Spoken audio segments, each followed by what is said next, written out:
नई सैटेलाइट तस्वीरों के हवाले से दावा किया जा रहा है कि ईरान के कुछ संवेदनशील परमाणु ठिकानों पर गतिविधियां जारी है। रिपोर्ट्स के मुताबिक परचीन और पिकेक्स माउंटेन जैसे इलाके हैं, उनमें निर्माण और अन्य गतिविधियों के संकेत मिल रहे हैं, जिससे ईरान के परमाणु कार्यक्रम को लेकर अब सवाल उठे। अब देखिए, ये घटनाक्रम ऐसे समय सामने आया है जब अमेरिका और ईरान के बीच परमाणु मुद्दे को लेकर तनाव पहले से बना हुआ है। अमेरिकी राष्ट्रपति डोनाल्ड ट्रंप लगातार ईरान को परमाणु हथियार कार्यक्रम को लेकर चेतावनी दे रहे हैं, जबकि ईरान हमेशा से अपने परमाणु कार्यक्रम को शांतिपूर्ण उद्देश्यों के लिए बताता रहा है। सैटेलाइट तस्वीरों के विश्लेषण में ईरान के कई प्रमुख परमाणु ठिकाने फिर चर्चा में आ गए हैं और इनमें देखिए फोर्डो, नतांज और इस्फहान जैसी साइटें शामिल हैं, जो पहले भी अंतरराष्ट्रीय निगरानी के केंद्र में रही हैं। इसके अलावा तालेगान परमाणु साइट को लेकर भी कई नई गतिविधियों के दावे किए जा रहे हैं। अब देखिए, ये जो हालिया है, हालांकि देखिए ये जो तस्वीरें हैं, इन तस्वीरों ने ये भी स्पष्ट रूप से साबित नहीं होता इससे कि ईरान परमाणु हथियार बना रहा है, लेकिन अंतरराष्ट्रीय एजेंसियां और विशेषज्ञ किसी भी निष्कर्ष पर पहुंचने से पहले विस्तृत जांच और प्रमाणों की जरूरत इसको लेकर बताते हैं। अब देखिए, सवाल यही है कि क्या ईरान वास्तव में परमाणु क्षमता बढ़ाने की दिशा में आगे बढ़ रहा है या फिर यह सिर्फ दबाव बनाने की रणनीति है। आने वाले दिनों में अंतरराष्ट्रीय निगरानी एजेंसियों और ईरानी अधिकारियों के बयान इस पूरे मामले की दिशा तय कर सकते हैं, क्योंकि देखिए जो सैटेलाइट तस्वीरें निकलकर सामने आई है या इजराइल की ओर से जो दावा किया गया है, जो बातें कही गई है, वो तो देखिए यही दर्शाता है कि ईरान परमाणु कार्यक्रम के बहुत नजदीक पहुंच चुका है, परमाणु हथियार के बहुत नजदीक पहुंच चुका है। खबर क्या आपको बताते हैं, ईरान के परमाणु कार्यक्रम पर नया खुलासा हुआ है। सैटेलाइट तस्वीरों में संदिग्ध गतिविधियों का दावा किया गया है। परचीन और पिक एक्स माउंटेन फिर चर्चा में आ चुके हैं। क्या परमाणु कार्यक्रम पर ईरान जानकारी छिपा रहा है? अमेरिका ईरान के बीच फिर तनाव बढ़ चुका है। फोर्डो, नतांज, इस्फहान पर दुनिया की नजरें टिकी हुई है। तालेगान साइट पर भी गतिविधियों के दावे किए जा रहे हैं। अब देखिए, परमाणु हथियार या फिर शांतिपूर्ण कार्यक्रम, यह सबसे बड़ा सवाल है कि ये शांतिपूर्ण तरीके से बातचीत के जो दावे किए जाते हैं, जो पूरे विश्व को दिखाने की कोशिश की जाती है कि हम तो बातचीत के बेंच पर बैठे हुए हैं, परिस्थितियां ठीक होंगी, लेकिन इसके आड़ में क्या ईरान यहां पर परमाणु हथियार पाने की कगार पर आ चुका है, परमाणु कार्यक्रम करता हुआ नजर आ रहा है? क्योंकि देखिए जो तस्वीरें निकलकर सामने आई है वो तो यही बयां करती है। अब आपको बताते हैं ईरान के प्रमुख न्यूक्लियर सेंटर, उसके बारे में। फोर्डो पहाड़ी इलाके में स्थित है। भूमिगत परमाणु सुविधा यूरेनियम संवर्धन गतिविधियों को लेकर चर्चा में है। फोर्डो की बात आपको बता रहे थे, अब आपको नतांज के बारे में बताएंगे। ईरान का प्रमुख यूरेनियम संवर्धन है ये केंद्र, उसका अंतरराष्ट्रीय निगरानी का भी मुख्य केंद्र है। नतांज की यदि बात करें तो फोर्डो के बारे में आपको इससे पहले हमने बताया। ईरान की जो प्रमुख न्यूक्लियर सेंटर है उसके बारे में आपका जरा जानिए। ईरान का प्रमुख यूरेनियम संवर्धन केंद्र है, तस्वीरें आप देख सकते हैं साफ तौर पर। तालेगान की बात करें, परचीन परिसर से जुड़ा क्षेत्र बताया जाता है। पूर्व में परमाणु अनुसंधान गतिविधियों को लेकर चर्चा में रहा है। सैटेलाइट तस्वीरों में नई गतिविधियों के दावे किए गए हैं। अंतरराष्ट्रीय एजेंसियों की नजरें अब इस साइट पर टिकी हुई है। विदेश मामलों के जानकार कर्नल टीपी त्यागी जी हमारे साथ इस विषय पर ज्यादा जानकारी के साथ और बातचीत करने के लिए जुटे हैं। टीपी त्यागी जी, बहुत बहुत स्वागत है आपका इंडिया न्यूज पर खास बातचीत में जुड़ने के लिए। टीपी त्यागी जी, सबसे पहला सवाल तो यही होगा कि क्या अमेरिका के तमाम बड़े बड़े धमकियों के बावजूद, दावों के बावजूद तुम्हारे ऊपर अटैक कर देंगे, ये कर देंगे, वो कर देंगे, वापस से 28 फरवरी के दिन पर हम लौट गए हैं जब परमाणु कार्यक्रम बना रहा है ईरान, ये कहकर अमेरिका की ओर से दागे गए थे मिसाइलें? जी सही कह रही है रोशनी जी, आप, धन्यवाद बुलाने के लिए। देखिए, ईरान ने पहले भी ये किया था। 2015 में जब joint comprehensive plan of action बना था, उस समय ये कहा गया था कि ईरान अपने न्यूक्लियर प्रोग्राम को आगे नहीं बढ़ाएगा। लेकिन वो तो 2018 में पता लगा कि एक वेयर हाउस के अंदर करीब आधा टन डॉक्यूमेंट्स जो मोसाद ने सीज किए, उनसे पता लगा कि ये तो अपना वो प्रोग्राम चला रहा है। इसीलिए वो संधि रोक दी गई थी 2018 में। अभी भी यही हाल है। अभी मेमोरेंडम ऑफ अंडरस्टैंडिंग जो साइन हुआ ईरान और अमेरिका के बीच में, उसमें एक ये कंडीशन थी कि ईरान अपने न्यूक्लियर साइट्स को स्टेटस को बनाए रखेगा, न्यूक्लियर प्रोग्राम में कोई चेंज नहीं करेगा, जो जहां है वैसा ही रहेगा। लेकिन सैटेलाइट तस्वीरों ने तो दूसरी बात ही बता दी। उन्होंने बताया कि जो इनका पार्चीन, और पार्चीन में भी एक खास जगह है तालेगांव 2। अब वो तालेगांव 2 वो जगह है जहाँ पे ये मिसाइल का प्रोडक्शन भी करते हैं और एडवांस्ड एक्सप्लोसिव की रिसर्च भी करते हैं, यानी कि सबसे ज्यादा सेंसिटिव जगह है। और उस पार्चीन के अटैक में जो उसके सामने क्रेटर हुए थे, उन क्रेटर को भरा गया।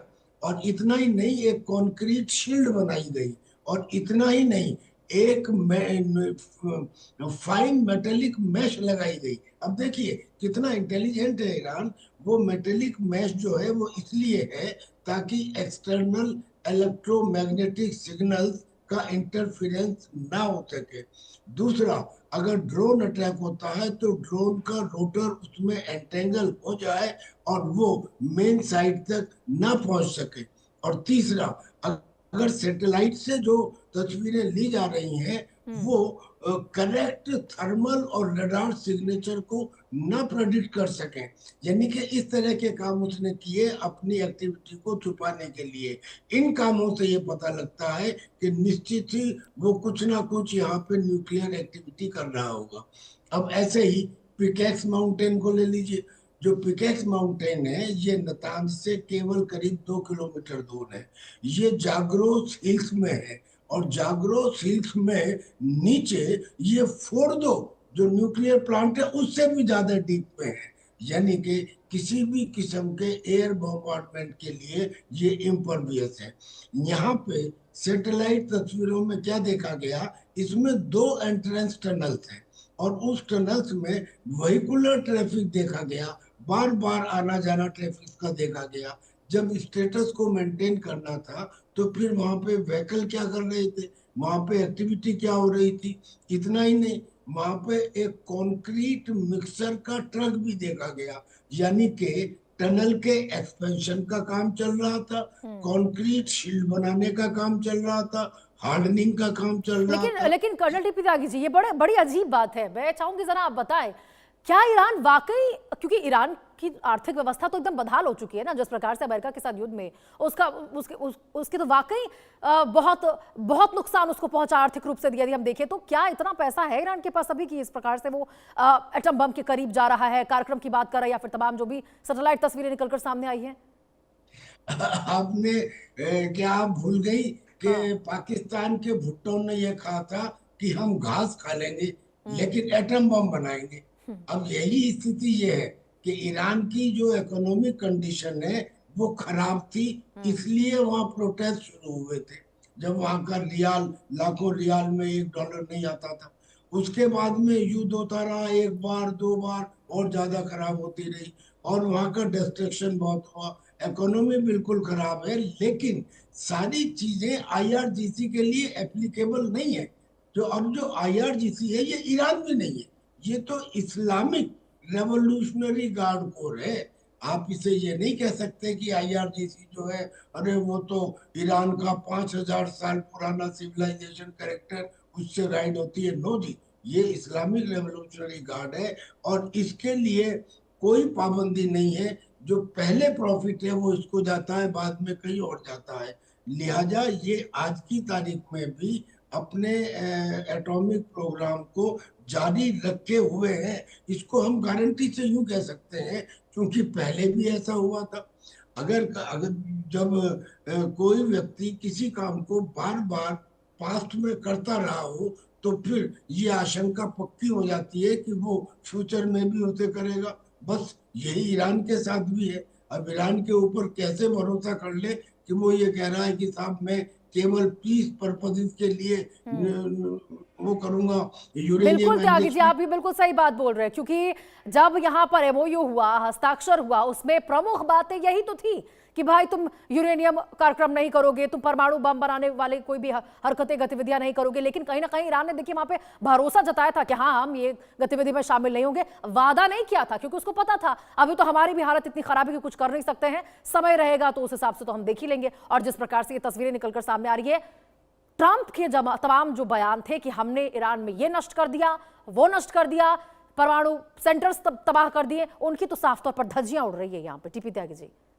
जी, ये भी सही कह रही हैं। दरअसल में एक ज्योग्राफिकल एडवांटेज है ईरान को, हाँ। और वो ज्योग्राफिकल एडवांटेज है जाग्रोस हिल्स की ना टूटने वाली श्रृंखला। उस जाग्रोस हिल्स के भी नीचे सरफेस से कई कई हजार फीट नीचे जाके उन्होंने ये जो फोर्दो न्यूक्लियर फैसिलिटी है, नतांज न्यूक्लियर फैसिलिटी है, इस्फहान न्यूक्लियर फैसिलिटी है, ये 3 मेजर न्यूक्लियर फैसिलिटी हैं जो उन्होंने बनाई थी। और यहीं पे उनके सेंट्रीफ्यूज जो चाइना से मिलते थे, अब तो वो खुद बनाने लगे हैं, यहीं पे उन सेंट्रीफ्यूज के जरिए यूरेनियम का U-235 से U-238 में एनरिचमेंट होता है। इनके ऊपर अटैक किए थे अमेरिका ने, इन तीनों फैसिलिटीज के ऊपर, और ये कह दिया था कि हमने ऑब्लिटरेट कर दिया है। लेकिन उनके अटैक का असर वहां पहुंचा तो सही, जो बताया जा रहा है कि उनके ऊपर जो उसका एनरिच्ड यूरेनियम था उसके ऊपर डेब्रिस आ गया, उसके ऊपर कंक्रीट का मलबा आ गया, लेकिन वो पूरी तरह से उसे नष्ट नहीं कर पाया। ऐसे कयास लगाए जा रहे हैं कि ईरान ने उस एनरिच्ड यूरेनियम को वहां से शिफ्ट कर दिया। कहाँ? Pickaxe mountain. पिकेक्स माउंटेन वाला जो ये लोकेशन है, जिसको कहा जा रहा है कि it is impervious to any attack, वहां, और जो फोर्दो से भी ज्यादा डीपर है, वहां पे इसको शिफ्ट कर दिया गया है। ये नतांज के बिल्कुल नजदीक है, 2 किलोमीटर का फासला है नतांज में और इसमें, और इनको जोड़ने के लिए टनल बनाई गई है। और उस टनल पे, जैसा मैंने आपको बताया, कि उन्होंने उनकी दीवारों पे मेटेलिक मैश लगाए हैं, यानी कि कोई बाहर का इलेक्ट्रोमैग्नेटिक सिग्नल उसमें अंदर जा ही नहीं सकता, और ना ही सैटेलाइट से 100% करेक्ट तस्वीर बाहर आ सकती, क्योंकि रडार के सिग्नेचर परवर्टेड मिलेंगे, डिफरेंट मिलेंगे। और ऐसी ऐसी परिस्थिति। अच्छा, Iran is very intelligent. Iran ने ये जितना काम किया, वो जहां भी कहीं उसने खोदा, उसको इस तरकीब से तुरंत के तुरंत भर दिया ताकि वो सैटेलाइट पिक्चर्स में ना आ सके। इसलिए ईरान की, अच्छा, लेकिन कोई भी चीज हमेशा के लिए छुपी नहीं रहती। जब लगातार सैटेलाइट इंफॉर्मेशन सामने आई और ये पता लगा कि जून के महीने में 3 बड़े बड़े क्रेटर पार्चीन न्यूक्लियर साइट के सामने थे, और जुलाई के महीने में वो नहीं आए, इसका मतलब वो भरे गए हैं। बिल्कुल और भरे त्यागी जी। गए। और देखिए कहीं ना कहीं ये तस्वीरें निकलकर सामने आना, ट्रंप और नेतन्याहू दोनों की रातों की नींद जरूर उड़ गई होगी, क्योंकि एक तो परमाणु कार्यक्रम के इतना नजदीक पहुंचना ईरान का, और ऊपर से ये धमकी देना कि ट्रंप का भी बुरा हाल होगा, और उसके ऊपर अब देखना होगा कि ट्रंप की ओर से क्या होता है, क्योंकि पहले तो अभी धमकियां ही मिल रही थी, अब तो यहाँ पर तमाम वो दावे भी सब कुछ खत्म होते हुए नजर आ रहे हैं जिसकी बात वो करते थे। बहुत बहुत शुक्रिया टीपी त्यागी जी, खास बात।